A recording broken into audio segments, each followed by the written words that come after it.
Hello mga 3Rs! Kamusta kayo? May nagtanong pala sa amin kung pwede daw ba namin ipakita yung aming ginagamit na pang chop ng aming Napier. So ito yun siya, yan o. Yan yung aming chopper. So ito yung papaliwanag ko sa inyo kung paano gumagana yung chopper namin.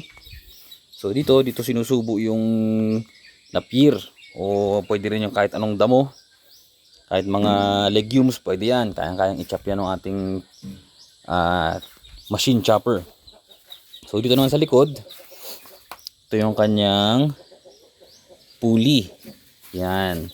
Yung pulley nung itong makina niya. Dito muna tayo sa chopper bago tayo sa makina.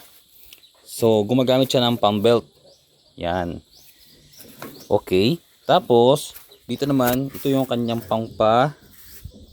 pampasikip. Yan, meron yan siyang ano dito.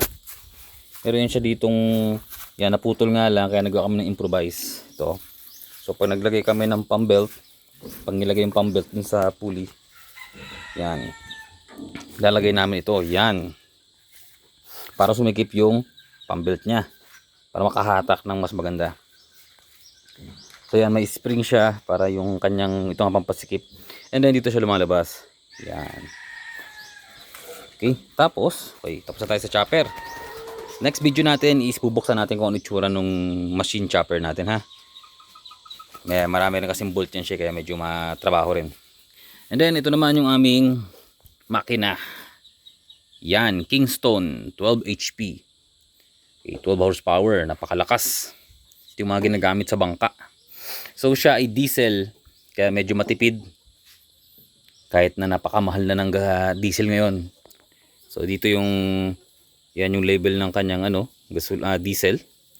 Then kami pag nagpapa-under kami nito, since napakalakas nga niya, dito lang siya sa kalahati. Yan yung kanyang kumbaga sa yung pang-on niya. Okay, tapos ito pala ay dihila. Yan o. Okay. So kung medyo mahina ang humila is hihilain kanya pabalik. Pero yung X mo hindi na babalik yan. Charis. So yan. Ito yan siya. Yan.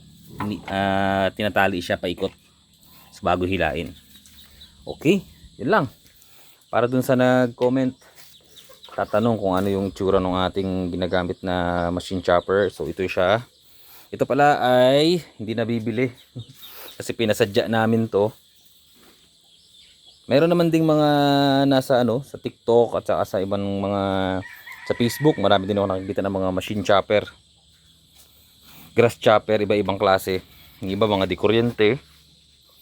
So actually meron din pala kami dikuryente. Next video natin, yun yung ating ipapakita sa inyo yung aming electric chop machine, grass.